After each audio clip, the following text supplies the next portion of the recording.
Hello friends, welcome back to cinema secrets. இன்னைக்கு இந்த வீடியோவில் நான் பேச போகிற விஷயம், அதாவது இப்போ நான் சொல்ல போகிற நடிகர்கள் எல்லாரையுமே நம்ம வந்து ஒரு தமிழ் நடிகர்கள், இவர்கள்லாம் பச்சை தமிழர்கள் அப்படின்ற மாதிரி தான் இவ்வளோ காலம் வந்து நம்ம நினச்சிட்டு இருப்போம்.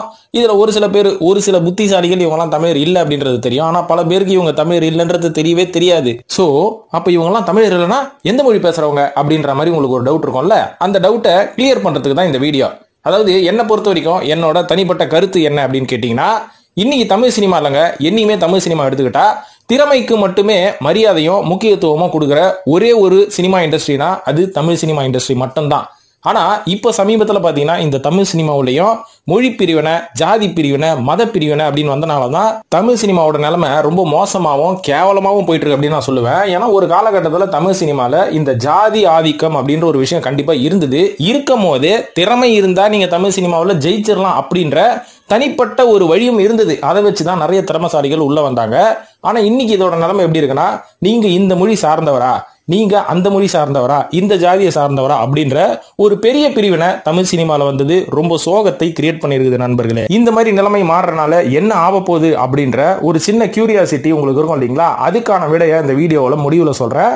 அதுக்கு முன்னாடி ஒரு சில நடிகர்கள் இவங்கெல்லாம் வந்து கன்னடகாரங்கப்பா, இவங்கெல்லாம் தெலுங்கு, இவங்கெல்லாம் மலையாளத்தானுங்க அப்படின்ற மாதிரி நம்ம நிறைய நடிகர்களை பத்தி தெரிஞ்சு வச்சிருப்போம். ஆனா தெரியாத நடிகர்கள் யாருன்றத கொஞ்சம் ஒரு 10 பேரை தேர்ந்தெடுத்து நான் இதில் சொல்ல போறேன். இப்போ வாங்க நேரம் கடத்தாம வீடியோல போய் யாரெல்லாம் தமிழர் இல்லை, தமிழ் மாதிரியே இருந்தாலும் தமிழர் இல்லப்பா அப்படின்ற மாதிரி நம்மளுக்கு யோசிக்க தோணும்ல, அவங்கெல்லாம் இப்ப யாருன்றத பத்தி பேசுவோமா? இப்போ இந்த லிஸ்ட்ல முதலாவதா சொல்ல போறது நடிகர் நெப்போலியன் அவர்கள். பார்க்கறதுக்கே நல்ல தென் மாவட்டத்தை சேர்ந்த ஒரு பச்சை தமிழர் மாதிரி இருக்கிறாரு. ஒரு தமிழர் இல்லை அப்படின்னு கேட்டீங்கன்னா, அதாவது வளர்ப்பால ஒரு தமிழராக இருந்தாலும் பிறப்பால ஒரு தமிழரே இல்லை. ஏன்னா அவங்க அப்பா துரைசாமி ரெட்டியார் அப்படின்ற மாதிரி சொல்றாங்க. இவரோட பேர் கூட உண்மையான பேர் வந்து நெப்போலியன் கிடையாது, குமரேசன் தான் இவரோட பேரு. இவங்க அம்மா பேர் வந்து சரஸ்வதி அவர்கள். 2009 வருஷம் கூட டிஎம்கே சார்பில் பெரம்பலூர்ல இவர் வந்து மத்திய சமூக நீதி அமைச்சராலாம் இருந்திருக்கிறாருங்க. நல்ல பொறுப்புல இருந்திருக்கிறாரு. ஏன்னா இவரோட மாமா கூட KN நேரு அவர்கள் அப்படின்ற மாதிரி சொல்றாங்க. அந்த அரசியல் பாதைக்குள்ளலாம் நம்ம ஏன் போனோம், இவரோட சினிமா பாதைக்குள்ள வருவோம். அதாவது தமிழ் சினிமால புது நெல்லு புதுநாத்து அப்படின்னு ஒரு படம் நடிச்சு கிட்டத்தட்ட தமிழ்லேயே வந்து ஒரு 70 படங்கள் நடிச்சிருக்கிறாரு. திருச்சியில பிறந்தவர் தான். இவ்வளவு ஏங்க நடிகர் சங்கத்துல வைஸ் பிரசிடென்டாவும் இருந்திருக்கிறாரு. என்னதான் இருந்தாலும் பார்க்கறதுக்கு பச்சை தமிழர் மாதிரி இருந்தாலும் இவர் தமிழர் இல்லைங்க, இவர் ஒரு தெலுங்கர் அப்படின்ற மாதிரி சொல்லப்படுது.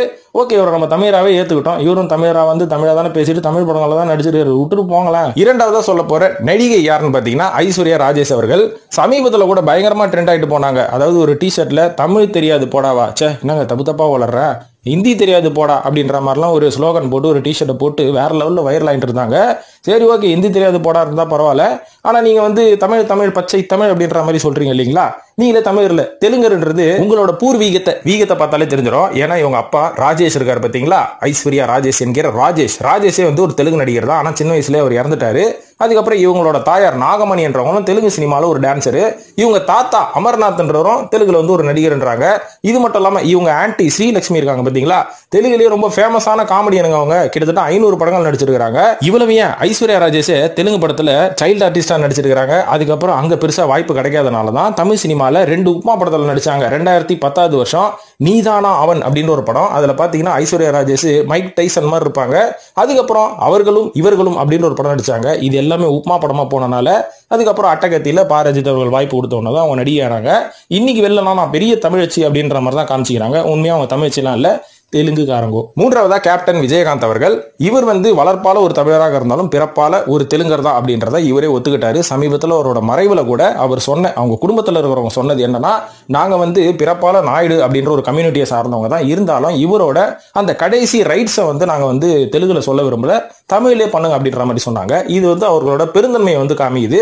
இருந்தாலும் விஜயகாந்த் அவர்களோட பூர்வீகத்தை நம்ம சொல்றது நம்மளோட கடமை, அதை நம்ம சொல்லிடுவோம். அதாவது அவரோட இயற்பெயர் வந்து விஜயராஜ் அப்படின்ற மாதிரி சொல்லப்படுது. அதுக்கப்புறம் அவங்க அப்பா பேர் வந்து அழகர் சாமி நாயுடு அப்படின்றாங்க. அவரோட தாயார் வந்து ஆண்டாள் அழகர் சாமி.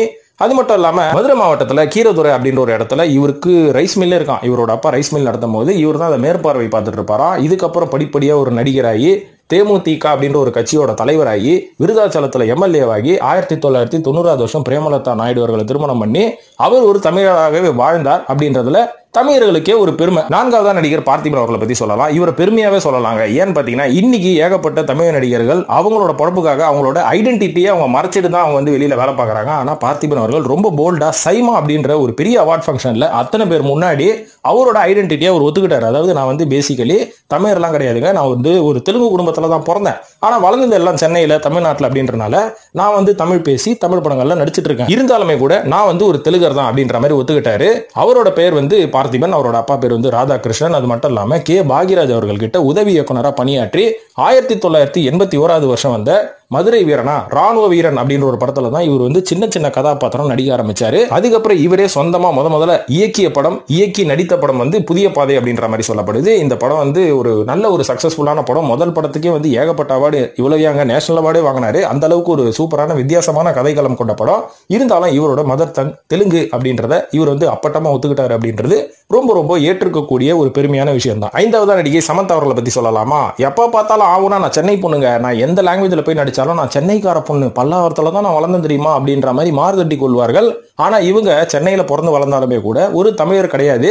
ஏன்னா இவங்க அப்பா வந்து ஒரு தெலுங்கரு, இவங்க அம்மா வந்து ஒரு மலையாளி அப்படின்றாங்க.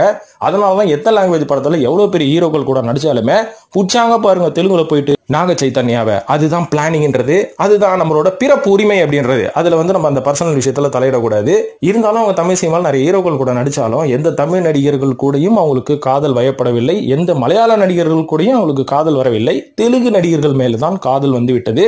அவங்க அப்பா ஜோசப் பிரபு அப்படின்றாங்க, ஒரு தெலுங்கு, அம்மா வந்து நைனிட் அப்படின்றாங்க, அவங்க ஒரு மலையாளி தான். இருந்தாலும் இவங்க படிச்சு வளர்ந்ததெல்லாம் சென்னையில ஹோலி ஏஞ்சல்ஸ் அப்படின்ற ஒரு ஸ்கூல்ல எல்லாம் படிச்சதுக்கு அப்புறம் மாடலிங் பண்ணாங்க. அதுக்கப்புறம் நாயுடு ஹால் அப்படின்ற ஒரு விளம்பர படத்துல நடிச்சதுக்கு அப்புறமா தான் ரொம்பவே ஃபேமஸான ஒரு பிலிம் மேக்கர் ரவிவர்மன் இவரை பார்த்து ஆக்டிங் குள்ள கூட்டு வந்து அதுக்கப்புறம் விண்ணை தாண்டி வருவாயா அப்படின்ற ஒரு படத்தோட தெலுங்கு வெர்ஷன்ல நடிச்சு படிப்படியா முன்னேறி இன்னைக்கு ஒரு நல்ல நிலைமையில தான் இருக்காங்க. இருந்தாலும் அவங்களோட ஐடென்டிட்டியை ஓப்பனா வெளில சொல்ல நம்ம கண்டுபிடிச்சு போட்டுட்டோம். 6வது நடிகர் பாபி சிம்மா அவர்கள். இவரை எந்த இன்டர்வியூல சார் நீங்க உங்க பூர்வீகம் எங்க சார் அப்படின்னு கேட்டா கொடைக்கானல் அப்படின்ற மாதிரி ஸ்டைலா சொல்லுவாரு. ஆனா கொடைக்கானல்ல அவங்க சின்ன வயசுலயே வரலங்க. இவர் ஸ்கூலிங் முடிக்கிற வரைக்கும் இவர் ஆந்திரால தான் இருந்தாரு. ஏன்னா பேசிக்கலி இவர் ஆந்திரால இருக்கக்கூடிய செகேந்திராபாத் அப்படின்ற ஒரு ஏரியாவை சேர்ந்தவர் தான். தெலுங்கு ஸ்பீக்கிங் ஃபேமிலி அப்படின்ற மாதிரி சொல்றாங்க.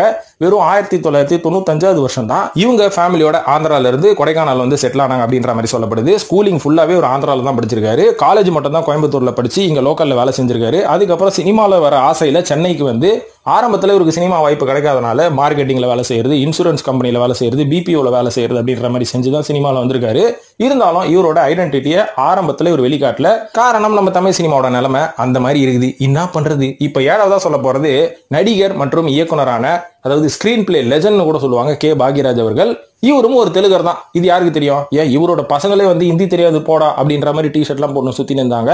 ஆனா தமிழ் தெரியும் அப்படின்னாலும் நீங்க தமிழரா அப்படின்ற மாதிரி நான் அந்த கட்சி தலைவர் மாதிரி என்னையும் பேச வச்சிட்டாங்க. வர இறுதியில இந்த வீடியோட இறுதியில அதுக்கு ஒரு சொல்யூஷன் சொல்ற, வெயிட் பண்ணுங்க. அதாவது பாக்யராஜ் அவர்கள் பிறந்து வளர்ந்ததெல்லாம் எங்கன்னு பாத்தீங்கன்னா கோபிச்செட்டிப்பாளையம், அதாவது ஈரோடு மாவட்டம் கோபிச்செட்டிப்பாளையத்தில் இருக்கக்கூடிய வெள்ளாங்கோயில தான் அவர் பிறந்தாரு. ஒரு தெலுங்கு ஸ்பீக்கிங் ஃபேமிலியில தான் இவர் பிறந்திருக்காரு.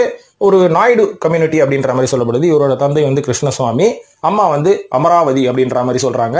அதுக்கப்புறம் இவரோட ஒய்ஃப் வந்து பூர்ணிமா பாக்யராஜ், எல்லாருக்குமே தெரியும். அவங்க ஒரு பிராமின் தான். தமிழ் சினிமால 25 படங்கள் இயக்கியிருக்காரு, 75 படங்கள் நடிச்சிருக்காரு.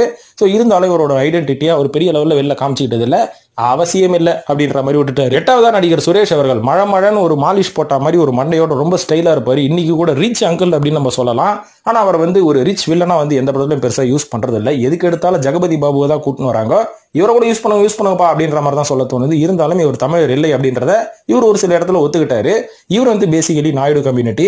ஸ்ரீ காலாஸ்தி அப்படின்ற ஒரு ஏரியா இருக்கு இல்லைங்களா, நம்ம கூட போவோமே சிவன் கோயில், அங்கதான் இவர் பிறந்திருக்கிறாரு. அதுக்கப்புறம் படிச்சது எல்லாமே வந்து அங்கதான். இவரோட உண்மையான பேர் என்ன தெரியுங்களா? மைசூர் சேஷையா சுரேஷ் பாபு நாயுடு. என்னங்க மைசூரும் இருக்குது ஆந்திராவும் இருக்குது, வித்தியாசமா இருக்குதுன்னு கேட்டீங்கன்னா இவரோட அப்பா வந்து வித்தியாசம் கிடையாது. ஏன்னா இவரோட தாத்தா ரொம்ப வித்தியாசம். அவர் பிறந்தது நெல்லூர், இவர் பிறந்தது ஸ்ரீ காலாஸ்தி.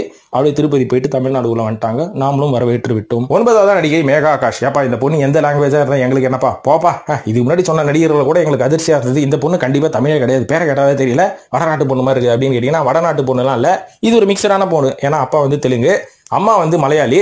ரெண்டுமே பார்த்தீங்கன்னா அட்வர்டைஸ்மெண்ட் ஃபீல்டில் இருந்தவங்களாம்.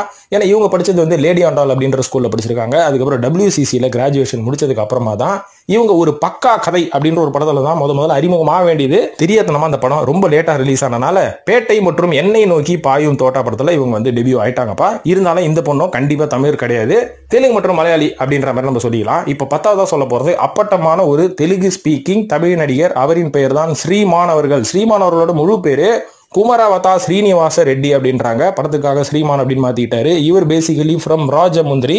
இவரோட ஒய்ஃப் நமிதா ரெட்டி எல்லாருமே தெலுங்கு தான். அது மட்டும் இல்லாம இவங்க அப்பா பிரகாஷ் ரெட்டி வந்து தெலுங்கு சினிமால ஒரு டான்சரை அறிமுகமாகி அதுக்கப்புறம் தெலுங்குலயே பாத்தீங்கன்னா 24 படத்தை தயாரிச்சு ஒரு பெரிய ப்ரொடியூசர் ஆயிட்டாரு. கன்னடத்திலேயே ஒரு சில படங்கள் வந்து தயாரிச்சிருக்காரு. ஸோ இவரும் basically from the Telugu cinema family background தான். இருந்தாலும் இவரு நிறைய தமிழ் படத்தில் நடிச்சனால இவரை நம்ம தமிழ் நடிகராக கொண்டாடி கொண்டு இருக்கிறோம். கொண்டாடலாம், தப்பில்லை. ஆனாலும் இவரும் ஒரு தெலுங்கர் தான். சோ இப்போ இந்த வீடியோல 10 பேரும் தெலுங்கு ஃபேமிலியில இருந்து சொல்லியிருக்கல, அப்போ மத்த ஒரு லாங்குவேஜ்ல இருந்து மத்த ஒரு மொழி நடிகர்கள்லாம் யாருமே இல்லையா தமிழ் சினிமாலன்னு கேட்டீங்கன்னா, அதை பத்தி ஏற்கனவே ஒரு வீடியோ நான் போட்டுட்டேன். அதுல சொல்லாதவங்கள தான் இப்போ நான் சொல்லியிருக்கேன். இப்போ இதை பத்தி பேசுறதுக்கு என்ன அவசியம் இருக்கு? பிரிவினை கிரியேட் பண்றியா நீ அப்படின்னு சொல்லுவீங்க. அதை பத்தி பிரிவினை கிரியேட் பண்றதுக்கெல்லாம் நான் வந்து இந்த வீடியோ போடல. ஒரு விழிப்புணர்ச்சிக்கு தான். என்ன விழிப்புணர்ச்சின்னு கேட்டீங்கன்னா, இன்னைக்கு ஒரு சில ஸ்லோகன் வந்து இப்போ எலெக்ஷன் வர டைம்ல பேசிட்டு இருக்காங்க இல்லைங்களா, தமிழ்நாட்டை தமிழர்கள் தான் ஆள வேண்டும் அப்படின்ற மாதிரி. அப்படி சொல்றதுல எந்த தப்புமே இல்ல. ஆனா தமிழர் யாரு, தெலுங்கர் யாரு, மலையாளி யாரு, கன்னட யாருன்னு கண்டுபிடிக்கவே முடியலையே. அப்படி கலந்துட்டாங்கப்பா. கலந்துகிட்டவங்களோட இந்த கூட்டத்துல போய் நீ தமிழரை எப்படி கண்டுபிடிப்ப அப்படின்றதுதான் ஒரு பெரிய டாஸ்கே. சோ இந்த மாதிரி யார் தமிழர் அப்படின்னு நாங்க கண்டுபிடிக்கிறோம், நாம் தமிழர் அப்படின்றதுக்கு பதிலா யார் தமிழர் அப்படின்னு கண்டுபிடிக்கிற அந்த ஒரு கட்சியை நம்ம ஆதரிப்போமா? அப்படி இங்க ஆதரிச்சிங்கன்னா அவங்க கஷ்டப்பட்டு கண்டுபிடிச்சு ஒரு 200 வருஷத்துக்கு பின்னாடி போய் யார் தமிழர் என்பதை கண்டுபிடிப்பார்கள். அப்படி கண்டுபிடிக்க முடியுமான்றது எனக்கே தெரியல. அதனால நான் என்ன சொல்லுவேன், சிம்பிளா ஒரு சொல்யூஷன் சொல்றேன். யார் தமிழர்ன்றதை கண்டுபிடிக்க முடியாது. அதுக்கு பதிலா எலெக்ஷன்ல நிக்க வைக்கிறதுக்கு தமிழர் அப்படின்ற ஒரு தகுதி இருக்கணும் அப்படின்றதுக்கு பதிலா நடிகர் அப்படின்ற ஒரு தகுதியே இல்லாம இருக்கணும் அப்படின்னு முடிவு பண்ணீங்கன்னா இன் ஃபியூச்சர்ல தமிழர்கள் தமிழ்நாட்டை ஆள்வதற்கான வாய்ப்புகள் நிறையவே இருக்குன்னு சொல்லி இந்த வீடியோவை முடிச்சுக்கிறேன். இது பற்றி உங்களோட கருத்துக்களை கமெண்ட்ல போட்டு நம்ம சினிமா சீரியல் சப்ஸ்கிரைப் பண்ணிட்டு ஃபாலோ பண்ணுங்க நண்பர்களே. நன்றி.